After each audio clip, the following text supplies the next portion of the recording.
இங்க திண்டுக்கல் நகரத்தில் நுழைகின்ற பொழுது மக்கள் வெள்ளத்தில் நீந்தி வந்து உங்களை சந்திக்கின்றோம்.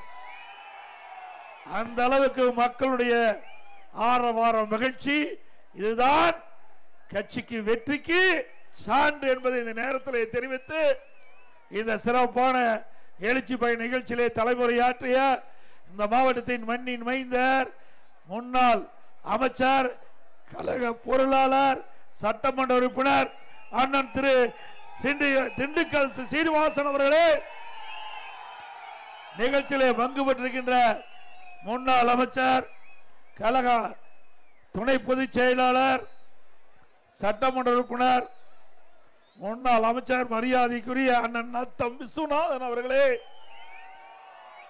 இந்த நிகழ்ச்சியிலே பங்கு பெற்றிருக்கின்ற முன்னாள் அமைச்சர் சகோதரர் ஆர் பி உதயகுமார் அவர்களே, முன்னாள் அமைச்சர் திரு ஆர் காமராஜ் அவர்களே, முன்னாள் அமைச்சர் டாக்டர் சி விஜயபாஸ்கர் அவர்களே, முன்னாள் மேயர் கழக அமைப்பு செயலாளர் திரு வி மருதராஜ் அவர்களே, கழக அமைப்பு செயலாளர் முன்னாள் எம்எல்ஏ திரு ஆசமணி அவர்களே, முன்னாள் எம்எல்ஏ திரு ஏ பிரேம்குமார் அவர்களே, முன்னாள் எம்எல்ஏ திரு பி கே டி நடராஜன் அவர்களே, மற்றும் கட்சியிலே பல்வேறு பொறுப்புகளை வைக்கின்ற நிர்வாகிகளே, கூட்டணி கட்சி சேர்ந்த நிர்வாகிகளே, கழக உடன்பொறுப்புகளே, பெரியவர்களே, தாய்மார்களே, கூட்டணி கட்சி சேர்ந்த தலைவர்களே, நிர்வாகிகளே, தொண்டர்களே, பொதுமக்களே, வருகை தந்திருக்கின்ற தொழிலாளர் நண்பர்களே,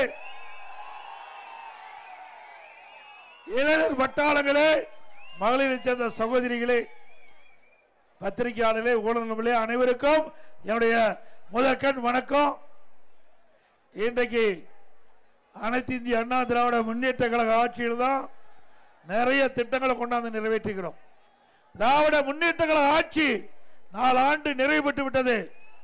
கிட்டத்தட்ட 51 மாத காலம் இந்த ஆட்சி திமுக ஆட்சி நடந்திருக்குது. இந்த 51 மாத திராவிட முன்னேற்ற கழக ஆட்சியில இந்த திண்டுக்கல் சட்டமன்ற தொகுதியில ஏதாவது ஒரு பெரிய திட்டத்தை கொண்டாந்தாங்களா? இதே அனைத்து இந்திய அண்ணா திராவிட முன்னேற்ற கழக ஆட்சியில் நீண்ட நாள் கோரிக்கை அண்ணன் திண்டுக்கல் அண்ணன் அவர்கள் சீனிவாசன் அவர்களும் அண்ணன் நத்தன் அவர்களும் அவர் கோரிக்கை வச்சாங்க, எங்கள் பகுதிக்கு ஒரு அரசு மருத்துவக் கல்லூரி மருத்துவமனை வேண்டும் என்று. சுமார் 350 கோடி செலவுல பிரம்மாண்டமான அரசு மருத்துவக் கல்லூரி மருத்துவமனை கொண்டாந்து இந்த பகுதி மக்களுக்கு உயர்தர அறுவை சிகிச்சை செய்யக்கூடிய அற்புதமான மருத்துவமனையை கொடுத்த அரசு அண்ணா திமுக அரசாங்கம். அது மட்டுமல்ல, குடிநீர் திட்டம் இந்த பகுதி மக்களுக்கு தங்குதடையெல்லாம் குடிநீர் வேணும்னு கேட்டீங்க, அதையும் கொடுத்தோம். இன்றைய தினம் 4 நாளைக்கு ஒரு முறை தான் திண்டுக்கல் நகர மக்களுக்கு குடிநீர் நிறைகிறது. இப்படிப்பட்ட அவல ஆட்சி வேணுமா? அது மட்டுமல்ல, இன்றைக்கு திராவிட முன்னேற்ற கழக ஆட்சி வந்த பிறகு சட்ட ஒழுங்கு அடியோடு சீர்கெட்டு விட்டது. இன்றைக்கு தமிழகத்தில் சிறுமிக்கும் பாதுகாப்பு இல்ல, பாட்டியம்மாவுக்கும் பாதுகாப்பு இல்ல. அப்படிப்பட்ட ஒரு மோசமான ஆட்சி திமுக ஆட்சி. இன்றைய தினம் நீங்க வலைதளத்தில் பார்த்திருப்பீங்க, தொலைக்காட்சியில் பார்த்திருப்பீங்க. இன்றைக்கு ஒரு சென்னை நெற்குன்றம் பகுதியில் 4 சவரன் தங்க நகை இன்றைக்கு திருட்டு போயிட்டுது. அத அந்த சிசிடிவி காட்சி, அந்த பஸ்ல ஒரு சிசிடிவி காட்சி இருக்குது. அதை பார்த்து திமுக கட்சி சேர்ந்த பெண் ஊராட்சி மன்ற தலைவர் அந்த அம்மா திருடி இருக்குது, கண்டுபிடிச்சிருக்கிறாங்க. அந்த அம்மா மீது 10 திருட்டு வழக்கு இருக்குது. இந்த ஆட்சி உருப்படியாகுமா? ஏங்க நினைச்சு பாருங்க, திமுக கட்சி சேர்ந்த ஒரு ஊராட்சி மன்ற தலைவர் திருடி இருக்கிறானா? இந்த ஆட்சி எப்படிப்பட்ட ஆட்சி? திருட்டு கும்பல் ஆட்சி இல்ல. ஒரு பானை சோற்றுக்கு ஒரு சோறு பதம். அது மாதிரி ஒரு ஆட்சியினுடைய நிலைப்பாட்டை ஒரு சான்று மூலம் நாம தெரிஞ்சுக்கலாம். ஒரு ஊராட்சி மன்ற தலைவர்னா அந்த பகுதி மக்களுக்கு நன்மை செய்யக்கூடியவர்கள் தேர்ந்தெடுக்க வேணும். ஆனா திமுகவில் ஒரு திருட்டு வழக்கில் ஈடுபட்டு இப்ப திருடி கையும் களவுமா பிடிச்சிருக்கிறாங்க. இப்படிப்பட்ட ஆட்சி தொடர வேண்டுமா? இதுதான் எப்படின்னா இந்த திண்டுக்கல் மாநகராட்சியில 4,66,00,000 முறைகேடு நடந்திருக்குது. நீங்க இங்கதான் மாநகராட்சி இருக்குது, இதான் ஊழல் புரிஞ்ச இடம். பரவாயில்ல, அண்ணன் கரெக்டான இடத்துல போட்டிருக்காரு. ஏன்னா மக்கள் மறந்துடக்கூடாது இல்ல, அற்புதமான இடத்தை தேர்ந்தெடுத்து இந்த எழுச்சி பயண நிகழ்ச்சியை ஏற்பாடு செஞ்சிருக்காரு. 4,66,00,000 இந்த மாநகராட்சி இருக்கிற மக்களுடைய வரி பணத்தை சுருட்டிய மாநகராட்சி இந்த திண்டுக்கல் மாநகராட்சி. இன்னைக்கு மக்கள் எதுக்காக வரி கட்டுறாங்க? நல்ல குடிநீர் கொடுக்கணும், நல்ல சாதரிசி கொடுக்கணும், கழிவுநீர் வெளியேற்றணும், தெருவிலுக்கு நல்லா இருக்கணும், எங்கே சுகாதாரமா இருக்கணும், குப்பையெல்லாம் நல்லா அள்ளணும். இதுக்காக கஷ்டப்பட்டு வரி கட்டினா அந்த வரி பணத்தை கொள்ளையடிக்கின்ற கும்பல் திமுக கும்பல். உண்மைதானே? பத்திரிகையில் செய்தி வந்ததுல இந்த 4,66,00,000 இந்த திண்டுக்கல் மாநகராட்சியிலே முறைகேடு நடந்ததாக இந்த அரசாங்கம், திமுக அரசாங்கம், திமுக நிர்வாகத்தில் இப்படி கோளாறு ஏற்பட்டு இவர்களே வழக்கு போட்டு இந்த அதிகாரி சில பேர் கை செஞ்சு போயிருக்காங்க. இது உண்மைதானே? இப்படிப்பட்ட ஆட்சி தேவையா? இங்கதான் இப்படின்னா தமிழ்நாடு முழுவதும் கிளம்பிட்டாங்க. அதாவது கிராமத்தில் சொல்லுவாங்க, எரியிற வீட்டில் பிடுங்குது மிச்சனும், எரியிற வீட்டில் பிடுங்குவது லாபம். அப்படி திமுக கட்சிக்காரன் எங்கெங்கெல்லாம் மேயரா இருக்கிறாங்களோ அங்கெல்லாம் ஊழல். கோயம்புத்தூர் எடுத்துக்கங்க, அங்க இருக்கிற மேயர் அங்க இருக்கிற கவுன்சிலருக்கு பங்கு பிரிக்கிறதுல பிரச்சனை மாத்தி இருக்கிறாங்க. காஞ்சிபுரத்தில் அங்க இருக்கிற ஆளுங்கட்சி மேயர், திமுக ஆளுங்கட்சி கவுன்சிலர், அங்க வர்ற பணத்தை பிரிப்பதில் பிரச்சனை, அங்க பிரச்சனை. திருநெல்வேலி அங்க இருக்கிற மாநகராட்சி, அங்க இருக்கிற கவுன்சிலர் திமுக கவுன்சிலர் திமுக மேயர் மீது நம்பிக்கையா தீர்மானம் கொடுறாங்க, அங்க பிரச்சனை. இப்படி தமிழ்நாட்டுக்கின்ற பல்வேறு மாநகராட்சியில மிகப்பெரிய முறைகேடு. அந்த முறைகேடெல்லாம் அண்ணா திமுக ஆட்சிக்கு வந்தவர்கள் அதை முறையாக விசாரிக்கப்பட்டு சட்ட நீதியாக நடவடிக்கை எடுக்கப்படும். அதோட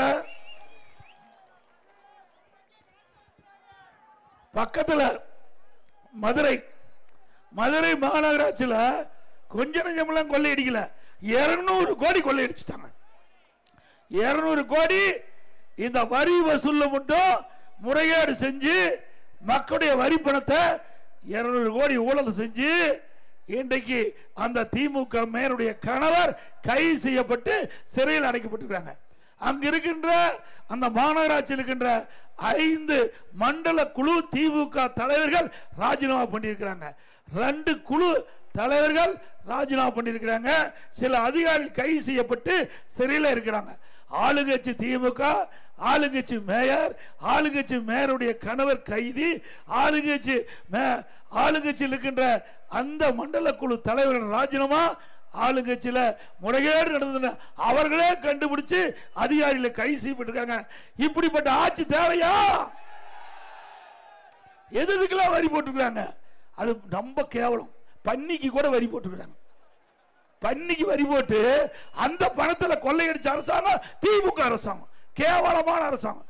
அங்க என்ன நாய்க்கு வரி, பன்னிக்கு வரி, ஆட்டுக்கு வரி, மாட்டுக்கு வரி, எல்லாத்துக்கும் வரி போட்டு அந்த வரிய இந்த கொள்ளை கும்பல் பாகம் பிரிச்சு அதுக்குள்ள பிரச்சனை வந்து வெளிச்சத்துக்கு வந்து இன்றைக்கு நீதிமன்றம் வரைக்கும் போயாச்சு. மீண்டும் அண்ணா திமுக ஆட்சிக்கு வந்த பிறகு இதையெல்லாம் முறையாக விசாரிக்கப்பட்டு யாரெல்லாம் இந்த மாநகராட்சியிலே, இந்த மதுரை மாநகராட்சியில், தமிழ்நாட்டுக்கு அனைத்து மாநகராட்சியிலும் நடைபெற்ற அந்த ஊழல்கள் முறைகேடுகள் கண்டுபிடிக்கப்பட்டு சம்பந்தப்பட்டவர்கள் தவறு செய்தால் சட்ட நீதியாக அண்ணா திமுக அரசு அமைந்த பிறகு நடவடிக்கை எடுக்கப்படும். அதோட இது சின்ன ஊழல், இன்னும் பெரிய ஊழல் இருக்குது. டாஸ்மாக் ஊழல் தெரியுமில்ல யாருன்னு? 10 ரூபா பாலாஜி. நல்ல பேர் ஞாபகம் வச்சிருக்கிறீங்க. நாங்க மறந்தால் நீங்க மறக்க மாட்டீங்க. ஆக மக்களுக்கு முழுமையா தெரிஞ்சு போச்சு. இன்றைக்கு இந்த தமிழ்நாட்டில் 6000 பிராந்தி கடை இருக்குது. அதுல நிறைய பார் இயங்கிட்டு இருக்குது. அதுல பெரும்பாலான பார் ஒரே கும்பல் 2500 பார் அவர்களே ஏழை எடுத்துக்கிட்டாங்க. இந்த பார்ல முறைகேட விற்பனை செய்கிறாங்க. கடையில் விற்பனை செய்கிற பாட்டிலுக்கு ஒரு பாட்டிலுக்கு 10 ரூபா அதிகமா கொடுத்து தான் நாம வாங்க வேணும். அப்படி ஒரு நாளைக்கு 1.5 கோடி பாட்டில் இந்த டாஸ்மாக் கடையிலிருந்து விற்பனை ஆகுது. ஒரு பாட்டிலுக்கு 10 ரூபாய்னா மாசத்துக்கு கணக்கு, ஒரு நாளைக்கு 15 கோடி, மாசத்துக்கு 450, வருஷத்துக்கு 5400 கோடி. ஒரு பாட்டிலுக்கு 10 ரூபா அதிகம் வாங்குறதுல இருந்து மேலிடத்துக்கு போயிட்டு இருக்குது. 4 வருஷத்துல 22,000 கோடி இந்த டாஸ்மாக் மட்டும் இந்த 10 ரூபா பாட்டிலுக்கு அதிகமாகி வசூல் செஞ்ச அரசாங்கம் இன்றைக்கு திமுக அரசாங்கம் என்று எல்லா வலைதளத்திலையும் வந்துட்டு இருக்குது. எல்லா தகவல் பத்திரிக்கை எல்லாம் நாரி போயாச்சு. அது மட்டும் இல்ல, இன்னைக்கு ஈடி உள்ள வந்தாச்சு. ஈடி வந்த பிறகு, மத்திய அரசு இருக்கிற ஈடி வந்த பிறகு அந்த டாஸ்மாக்ல முதற்கட்டமா சோதனை நடத்தி 1000 கோடி ஊழல் நடைபெற்றதாக, முறைகேடு நடைபெற்றதாக இன்றைக்கு பத்திரிகையில செய்தி. முழுமையா விசாரிச்சா 40,000 கோடி இந்த டாஸ்மாக்ல முறைகேடு இருப்பதாக அவர்கள் எல்லாம் வலைதளத்தில் செய்தி வந்துட்டு இருக்குது. ஆக இவ்வளவு பெரிய ஊழல் செய்கின்ற கட்சி ஆட்சிக்கு வர வேண்டுமா? சொல்லுங்க, நீங்க தாங்க நீதிபதி. அது மட்டும் இல்ல, இன்றைக்கு திமுக ஆட்சிக்கு வந்த பிறகு இன்றைக்கு காலையில் ஆலோசனை கூட்டம் அண்ணன் அவர்கள் ஏற்பட்டிருந்தாங்க. அண்ணன் சீனிவாசன் அவர்களும் அண்ணன் நத்த விஸ்வநாதன் அவர்களும் இந்த அதாவது எல்லா அமைப்பை சேர்ந்தீங்க, ஒரு 13 அமைப்பை சேர்ந்த அவர்கள் ஒரு ஆலோசனை கூட்டம். அந்த ஆலோசனை கூட்டத்தில் ஒவ்வொருவருக்கும் என்னென்ன உங்க தொழில பிரச்சனை அவர்கள் குறிப்பிட்டாங்க. ஒரு குறிப்பிட்டாரு, சொத்து வரி ஏத்திட்டாங்க அப்படின்னாரு. சொத்து வரி ஏத்திட்டாங்க. எவ்வளவு? கடைக்கு 100%, வீட்டுக்கு 100% ஏத்திட்டாங்க. 1000 ரூபாய் நீங்க அண்ணா திமுக ஆட்சியில் வீட்டுக்கு வரி கட்டிட்டு இருந்தா, திமுக ஆட்சியில் 100% ஏற்றப்பட்டா 2000 ரூபாய் வரி கட்டணும். அதே போல அண்ணா திமுக ஆட்சியில் இன்னைக்கு 1000 ரூபாய் கடவரி கட்டிங்களா, திமுக ஆட்சியில் கடவரி 150% உயர்த்தி 2500 ரூபாய் கடவரி இன்னைக்கு அதிக கட்டணும். குடிநீர் வரி போட்டாச்சு. போதாததுக்கு குப்பைக்கு வரி போட்டாங்க. குப்பைக்கு வரி போட்ட ஒரே அரசாங்கம் திரு ஸ்டாலின் மாடல் அரசாங்கம். அதோட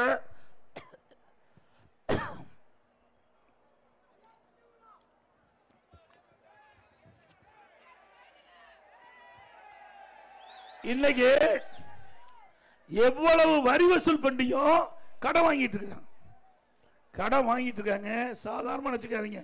நான் 4 வருஷத்துல 4,38,000 கோடி கடன் வாங்கிட்டாங்க. 4 ஆண்டுல 4,38,000 கோடி. சிந்திச்சு பார்க்க வேணும் மக்கள்லாம்.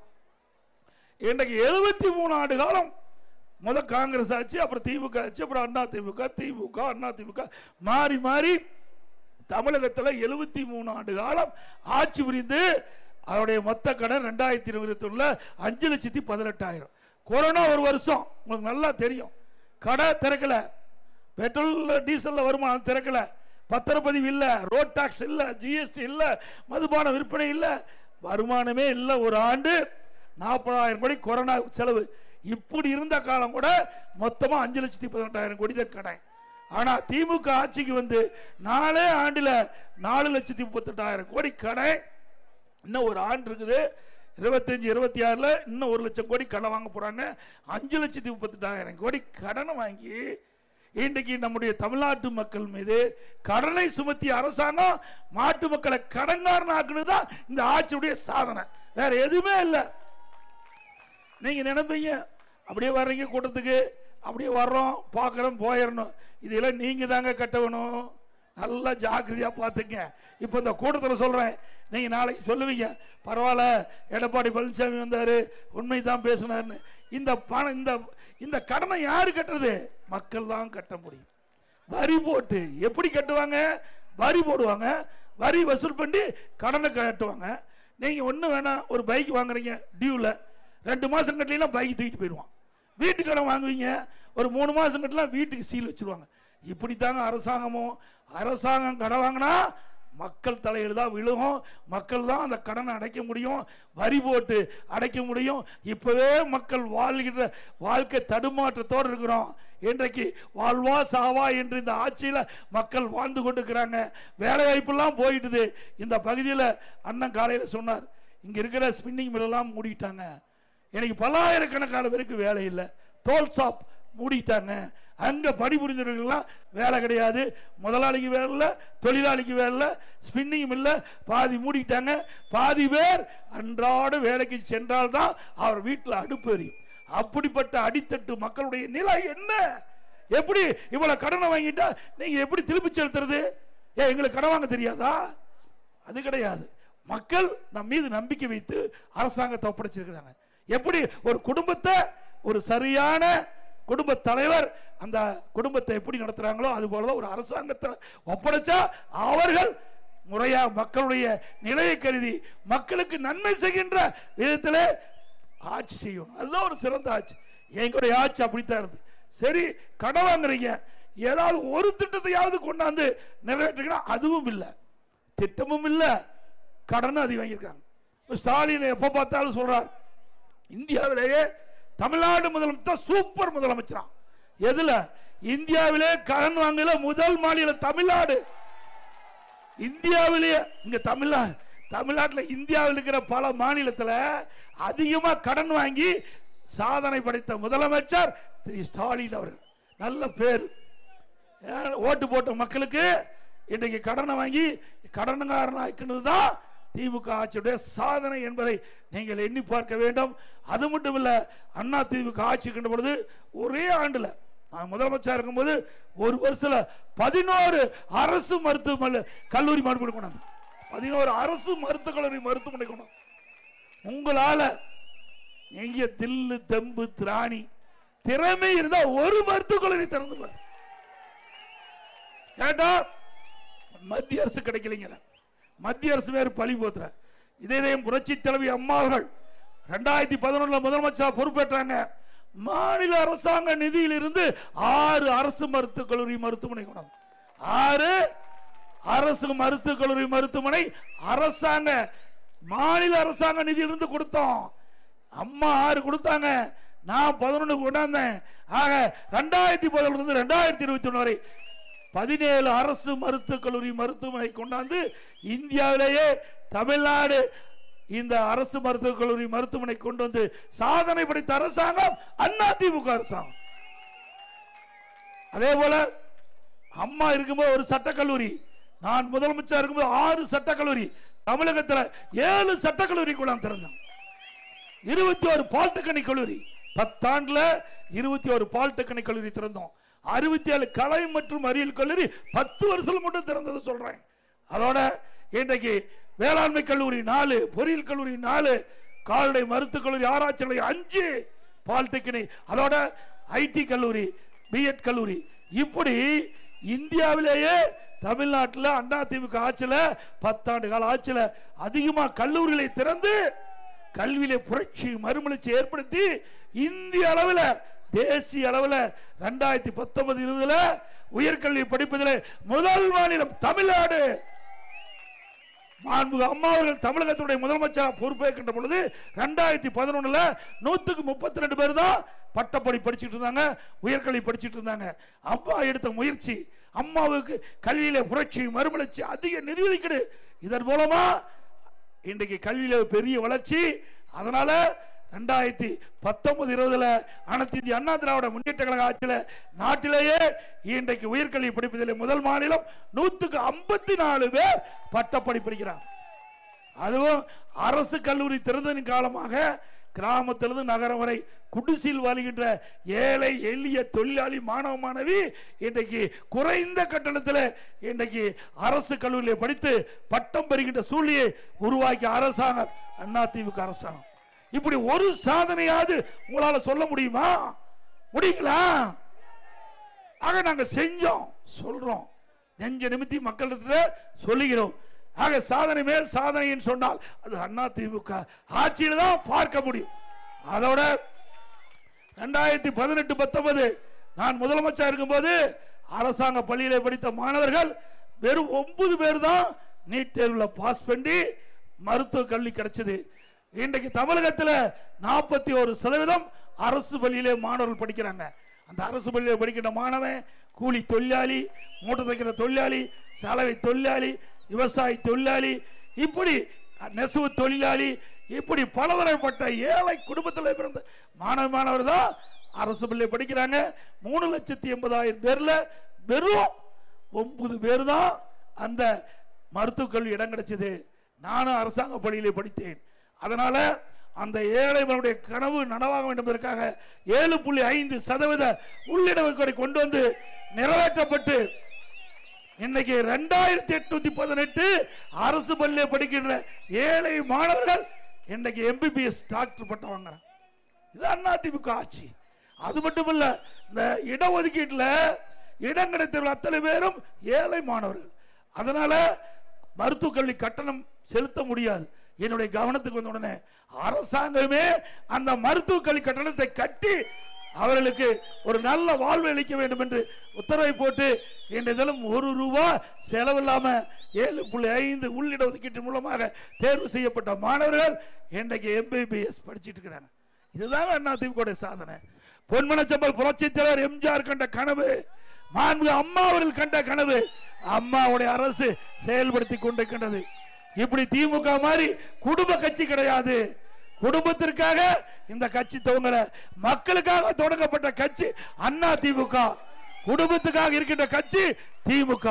திமுக கட்சி அல்ல, அது ஒரு கார்பரேட் கம்பெனி. அது கம்பெனி ஆகி போச்சு. ஏன்னா கம்பெனியில் உங்களுக்கு தெரியும், ஒரு சொத்து இருந்தா அந்த வாரிசுக்கு தான் சேரும். உங்களுக்கு எல்லாமே நல்லா தெரியும். அந்த ஒரு கம்பெனி இருந்தா அதனுடைய சொத்து அந்த வாரிசுக்கு வரும். அது மாதிரி திமுக கட்சி என்ற சொத்து திரு கருணாநிதி இருந்தது, அப்புறம் திரு ஸ்டாலினுக்கு வந்தது. இப்ப உதயநிதி வர்றதுக்கு முயற்சி பண்ணிட்டு இருக்காங்க. அது நடக்காது. அதுக்கு பிறகு உதயநிதியும் வர்றதுக்கு துடிக்கிறார். இன்னைக்கு ஒரு அமைச்சர், ஒரு திமுக இருக்கிற ஒரு மூத்த அமைச்சர் சொல்றார், இன்ப நிதி வந்தாலும் நாங்கள் ஏற்றுக்கொள்வோம் அப்படின்னா இவரெல்லாம் அடிமையா இருக்கிறாங்க. வெக்கமா இல்ல? ஏங்க, ஒரு தன்மானம் வேணும்.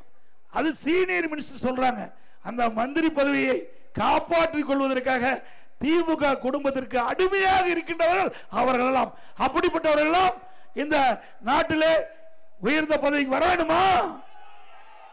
சிந்திங்க. அது மட்டும் இல்ல, இன்றைய தினம் எங்களுடைய கட்சியை பொறுத்த வரைக்கும் நல்லா உழைக்க வேணும், நல்லா சேவை செய்யணும், மக்களிடத்தில் நன்மதிப்பு இருக்கணும். கட்சிக்காட்ட நன்மதிப்பு இருந்தா ஒரு சாதாரண தொண்டன் கூட உயர்ந்த நிலைக்கு வர முடியும். அதிமுக ஆட்சியில, அதிமுக கட்சியில முடியுமில்ல? நான் இங்க மாதிரி பேச்ச கேட்டு கேட்டு அண்ணன் பேச்செல்லாம் கேட்டுக்கிறேன். கேட்டு இங்கே இருந்து இன்னைக்கு கட்சிக்கு உழைத்து இன்னைக்கு நாட்டு மக்களிடத்தில் நல்ல பேர் எடுத்து உங்களால் இங்க வந்து உங்க முன் பேசுகிறேன். இது அதிமுக கட்சியில நடக்கும். திமுக கட்சியில் நடக்குமா? நடக்குங்களா? அதிமுக ஜனநாயக கட்சி. இந்த ஜனநாயக கட்சியில இன்றைக்கு உழைக்கின்றவர்களுக்கு மரியாதை கிடைக்கின்ற கட்சி அதிமுக கட்சி. திமுகவை பொறுத்த வரைக்கும் அது குடும்ப கட்சி. நீங்க திமுக பாருங்க, திரு ஸ்டாலின், திரு கருணாநிதி பிறகு ஸ்டாலின் முதலமைச்சரானார். இதுக்கு பிறகு இப்போ ஒரு ஆளை கொண்டாடுறதுக்கு எவ்வளவு முயற்சி பண்றாரு. முதல் எம்எல்ஏ கொடுத்தாங்க, அமைச்சர் கொடுத்தாங்க, துணை முதலமைச்சர் கொடுத்திருக்காங்க. அதே போல கட்சியில் பாருங்க, திரு ஸ்டாலின் திமுக கட்சி தலைவர், எதிரணி செயல் திமுக இளநி செயலாளர் உதயநிதி, மகளிர் அணி செயலாளர் கனிமொழி. அவ்வளவுதான் பதவி. எல்லாமே குடும்பமே எடுத்துக்கிட்டது. அது உழைக்கிறவெல்லாம் நடுத்தருவில் வேடிக்கை பார்க்கணும். இப்படிப்பட்ட காட்சி ஆட்சிக்கு வரணுமா? இங்கதான் இப்படின்னா டெல்லிக்கு போனாலும் அப்படித்தான் இருக்கும். டெல்லிக்கு போனாலும் திமுக குடும்பத்தை சேர்ந்தவங்க தான் பொறுப்புல வரணும். அங்க யாரு நாடாளுமன்ற குழு தலைவர்? யாரு? கனிமொழி. ஏன் மத்தெல்லாம் ஆளே இல்லையா? அங்க நாடாளுமன்ற குழு தலைவர் கனிமொழி. ஆக இப்படிப்பட்ட குடும்ப ஆட்சிக்கு முற்றுப்புள்ளி வைக்கின்ற தேர்தல் 2026 தேர்தல். வாரிசு அரசியலுக்கு முற்றுப்புள்ளி வைக்கின்ற தேர்தல் 2026 தேர்தல். இதை நான் வேடிக்கையாக சொல்லவில்லை. ஏண்டா இன்றைக்கு இந்தியாவில் மன்னர் ஆட்சி ஒழிக்கப்பட்டு விட்டது. மீண்டும் மன்னர் ஆட்சி வருவதற்கு நீங்கள் துணை நின்ற வேண்டாம். அன்போடு இந்த நேரத்தில் கேட்கிறேன், இந்த நாடு நன்றாக இருக்க வேண்டும் என்றால், நாட்டு மக்கள் வளமோடு செழிப்போடு இருக்க வேண்டும் என்றால், மீண்டும் அனைத்து இந்திய அண்ணா திராவிட முன்னேற்ற கழக கூட்டணி வெற்றி பெற வேண்டும். அதிமுக பெரும்பான்மையோடு ஆட்சி அமைக்க வேண்டும் என்று நேரத்தில் கேட்டு, அது மட்டுமல்ல, இன்னைக்கு அனைத்து இந்திய அண்ணா திராவிட முன்னேற்ற கழக ஆட்சியில் பல்வேறு திட்டங்களை நிறைவேற்றிருக்கிறோம். இங்க அதிமுக ஆட்சியில் போடப்பட்ட திட்டத்தை ஸ்டிக்கர் ஒட்டி திரு ஸ்டாலின் அவர்கள் இன்றைக்கு எவ்வளவு பேர் வச்சிட்டு இருக்காரு. நலம் காக்கும் ஸ்டாலின் நலம் காக்குறாங்க. எப்போ? 4 வருஷம் கழிச்சு. இப்பதான் மக்கள் நினைச்சிருக்காரு. எப்போ அவருக்கு உடல் சரியில்லாம இன்னைக்கு போய் மருத்துவமனைக்கு சேர்ந்த பிறகுதான் இந்த சிந்தனையே வந்திருக்குது.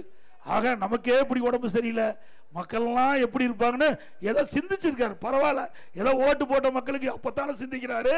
அது வரைக்கும் சந்தோஷப்படலாம். அப்போ நலங்காக்க திட்டம்னு அறிவிச்சீங்க. சரி, என்ன மக்களுக்கு செஞ்சீங்க? இந்த திட்டத்தின் மூலமாக என்ன செஞ்சீங்க? எதுவுமே செய்யல. அதிமுக ஆட்சி இருக்கின்ற போது தமிழ்நாடு முழுவதும் மருத்துவ முகாம் நடத்தணும். 10 ஆண்டுல அதிமுக ஆட்சியில 2011-2021 வரை 15 லட்சம் மருத்துவ முகாம் நடத்தணும். 15 லட்சம் மருத்துவ முகாம் நடத்தி அங்கங்க ஏழை மக்களை பரிசோதனை செஞ்சு அவர் உடலில் என்ன நோய் என்று ஆராய்ந்து அதற்கு தகுந்த சிகிச்சை அளித்த அரசு அதிமுக அரசு. 460 நடமாடும் மருத்துவ குழு இருந்தது. இதெல்லாம் நாங்கள் புள்ளி விவரமாக சொல்ல முடியும். உங்களால திரு ஸ்டாலின் அவர்களே உங்களால சொல்ல முடியுமா? 460 நடமாடும் குழு. இன்னைக்கு கிராமத்தில் இருக்கின்ற மக்களுக்கு அந்த பகுதியிலே நல்ல சிகிச்சை கொடுக்கணும். 264 264 ஆரம்ப சுகாதாரம், 168 ஆரம்ப சுகாதாரம் மேம்படுத்தப்பட்ட 30 படுக்கை கொண்ட தரம் உயர்த்தணும். இதெல்லாம் அதிமுக ஆட்சியில் சாதனை. அது மட்டும் இல்லைங்க, இந்த திண்டுக்கல் பகுதியை சேர்ந்த ஒரு தொழிலாளி, 2 கையும் கிடையாது, திண்டுக்கல் பகுதியை சேர்ந்தவர். அவர் என்னை வந்து நேரில் சந்திச்சார். என்னை வந்து நேரில் சந்திச்சு 2 கையும் கிடையாதுங்க, 2 கையும் பொருத்த வேண்டும், 2 கை எனக்கு வேணும், உங்கள்கிட்ட நீங்க வந்து நினைச்சா முதலமைச்சர் செய்யலானாரு. நான் நினைச்சேன், என்ன 2 கை இல்லாத இருக்கிறீங்க, எப்படி பொருத்துவேன்னு. இல்ல மருத்துவர்லாம் சொன்னாங்க முதலமைச்சர் நினைச்சா செய்ய முடியும். உடனே மக்கள் நல்வாழ்வுத்துறை அமைச்சர் அனுப்பிச்சு அவரை அனுப்பி வச்சு நீங்க ஒரு மருத்துவ குழு போட்டு அவரை பரிசோதனை பண்ணுங்க, இந்த 2 கையும் பொருத்த முடியுமான்னு பாருங்க. அப்படி இருந்தா அவருக்கு இந்த அவர் கேட்ட கோரிக்கை நிறைவேற்றலாம்னு சொன்னோம். அவரும் மருத்துவ குழு போட்டு சோதனை பண்ணி இறந்தவர் உடலிலிருந்து 2 கையை எடுத்து பொருத்தி இன்றைக்கு திண்டுக்கல்ல மிக சிறப்பா வாழ்க்கை நடத்திட்டு இருக்காங்க. இது அதிமுக அடிச்ச வரலாற்று சாதனை. இந்திய அளவில் கை இல்லாதவருக்கு கையை பொருத்தி இன்னைக்கு சாதனை படைத்தது அதிமுக அரசாங்கம். வேற எங்கேயுமே அரசு மருத்துவமனையில், இந்தியாவில் அரசு பொது மருத்துவமனையில் இப்படிப்பட்ட சிகிச்சை கொடுத்த வரலாறு கிடையாது. திமுக ஆட்சியில் ஒரு கால்பந்து விளையாட்டு வீராங்கனை காலில் அடிபட்டதுன்னு மருத்துவமனைக்கு போனாங்க. காலோட போய் உயிரில்லாத வெளியே வந்தாங்க. கால்பந்து வீராங்கனை காலுக்கு ட்ரீட்மெண்ட்டுக்கு போய் அவர் உயிரோட போய் கால் ட்ரீட்மெண்ட்டுக்காக போனாங்க. வரும்போது உயிர் இல்லாம வந்தாங்க. இப்படிப்பட்ட ஆட்சி தேவையா? அதே போல இன்றைக்கு நம்முடைய மாணவ செல்வங்கள் சிறப்பான கல்வி கிடைக்க வேண்டும், திறமையான கல்வி கிடைக்க வேண்டும். இதற்காக லேப்டாப் அம்மாவுடைய அரசு கொடுத்தது. தமிழ்நாட்டில் 52,36,000 மாணவ மாணவிக்கு லேப்டாப் கொடுத்தோம். ஒரு லேப்டாப் 12,000 ரூபாய். 7,300 கோடி அதிமுக ஆட்சியில் நிதி ஒதுக்கீடு செய்யப்பட்டது. அது ஸ்டாலினுக்கு பொறுக்காக நிறுத்தப்பட்டு விட்டது. மீண்டும் அதிமுக ஆட்சிக்கு பிறகு நம்முடைய மாணவர்களை சிறந்த மாணவர்களாக விஞ்ஞான கல்வி கொடுக்கின்ற அந்த லேப்டாப் திட்டம் தொடரும்.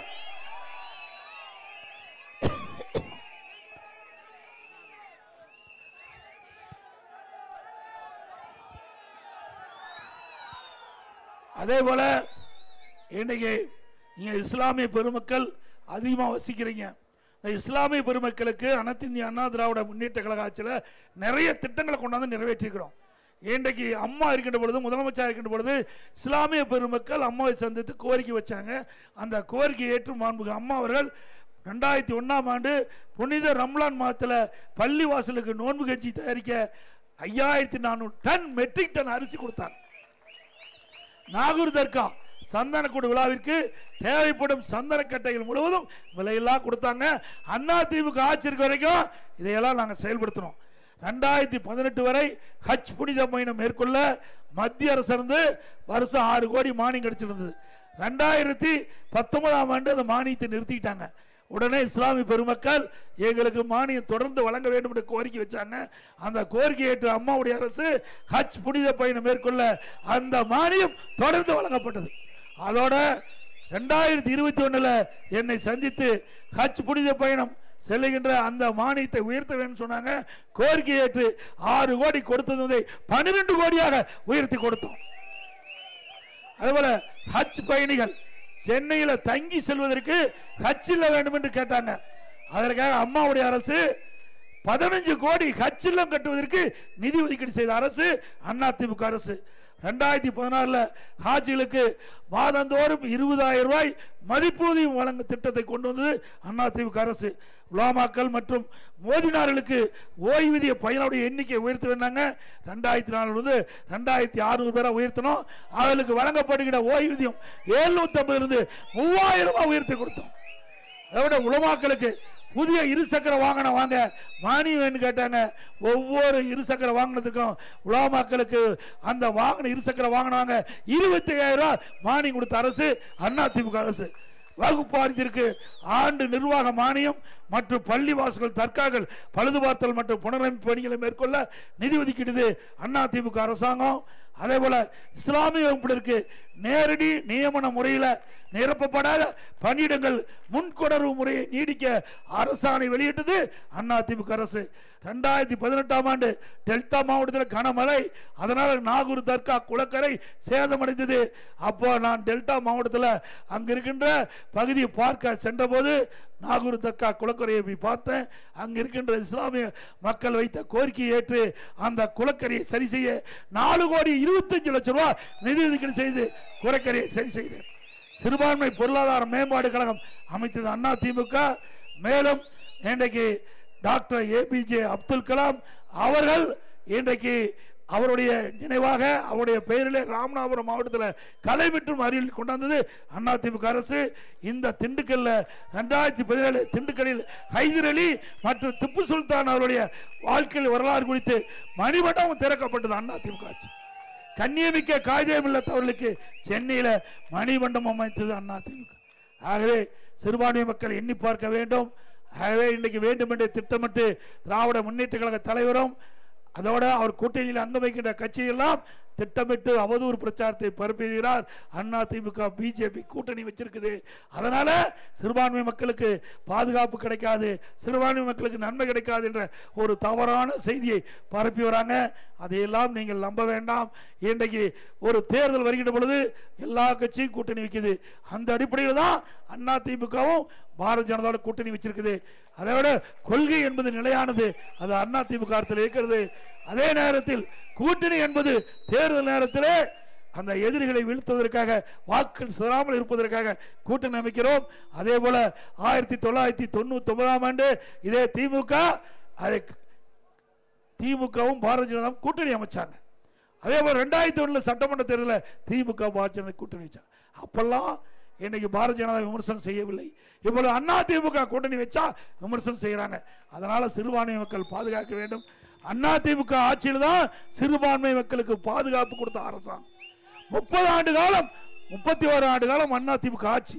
தமிழகத்திலே ஜாதி சண்டை கிடையாது, மத சண்டை கிடையாது. அதிமுக பொறுத்த வரைக்கும் மதத்திற்கும் ஜாதிற்கும் அப்பாற்பட்ட கட்சி என்பதை நேரத்திலே சுட்டிக்காட்ட விளைகிறேன். அதோட நம்முடைய ஆட்டோ ஓட்டுநர்கள் கோரிக்கை வச்சாங்க. அதெல்லாம் ஏழைகள், நாங்களாம் சாதாரண குடும்பத்தை சேர்ந்தவர்கள். ஆட்டோனுடைய விலை உயர்ந்துடுது. புதிய ஆட்டோ வாங்கணும்னா அந்த ஆட்டோ சங்க உறுப்பினராக இருந்தால் புதிய ஆட்டோ வாங்கினா அவங்களுக்கு 75,000 ரூபாய் மானியம் கொடுக்கப்படும்.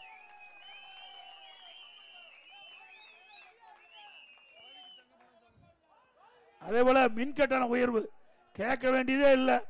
நீங்க கரண்ட தொட்டா தான் ஷாக் அடிக்கும், மின் கட்டணத்தை கேட்டாவே ஷாக் அடிக்குது.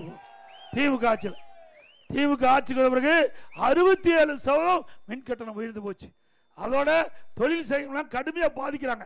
இன்றைக்கு காலையில் ஆலோசனை கூட்டம் நடக்கின்ற பொழுது அந்த தொழில் செய்கின்றவர்களாம் குறிப்பிட்டாங்க, கடுமையான மின் கட்டணம் உயர்ந்து விட்டது என்று என்னுடைய கவனத்திற்கு கொடுத்திருக்கிறாங்க. அதுவும் கடை வச்சிருக்கிறீங்க மாலை நேரத்தில் பீக்க வர டபுள் சார்ஜ் வாங்குறாங்க.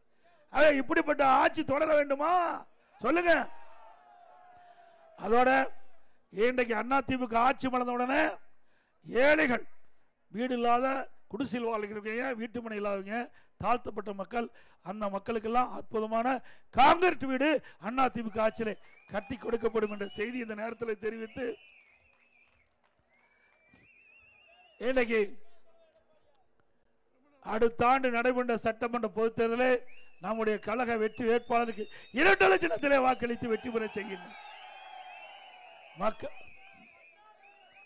இந்த சிறப்பான நிகழ்ச்சியிலே இன்றைக்கு இந்த எழுச்சி பயணம் சிறப்பாக நடைபெற உறுதுணையாக விளங்கிய கழகத்தினுடைய நிர்வாகிகள், மாவட்ட கழக அவைத்தலைவர் திரு சங்கர நாராயணன் அவர்களே, திருமதி ஆர் திராவிட ராணி அவர்களே, திருமதி டி நாகராணி அவர்களே மற்றும் திரு வே பாரதி முருகன் அவர்களே, திரு ஆர் ராஜேஷ் கண்ணா அவர்களே, திருமதி என் ஜெயலட்சுமி அவர்களே, திரு டி தனஞ்சயன் அவர்களே, திரு வி ஜெயராமன் அவர்களே, திரு எஸ் ஜெயபாலன் அவர்களே, திரு அமினா என் அப்துல் ரஹீம் அவர்களே, டாக்டர் எஸ் ராஜசேகர் அவர்களே, திரு வி கே பிரபுராம் அவர்களே, திரு ஜி சிவபாரதி அவர்களே, திரு யு மீனாட்சி சுந்தர் அவர்களே, திரு எஸ் ரவிக்குமார் அவர்களே, திரு சுப்பிரமணி அவர்களே, திரு வி மோகன் அவர்களே, திரு வி டி ராஜன் அவர்களே, திரு பிஜிஎம் மற்றும் முரளிதரன் அவர்களே, திரு சோமராஜ் அவர்களே, திரு ஜேம்ஸ் இஸ்மாயில் இக்பால் அவர்களே, திரு சி என் ராஜேந்திரன் அவர்களே, திரு எம் தர்மராஜ் அவர்களே, திரு ஏ டி நெப்போலியன் அவர்களே,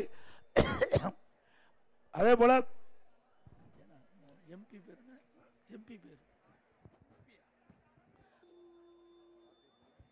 உதயகுமாரா,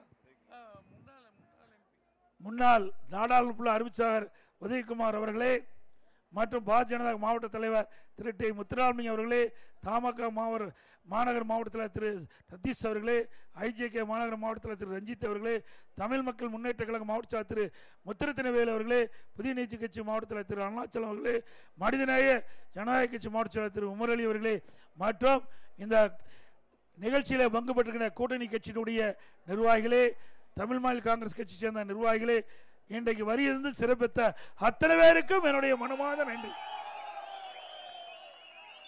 மக்களை காப்போம், தமிழகத்தை மீட்போம். தமிழகத்தை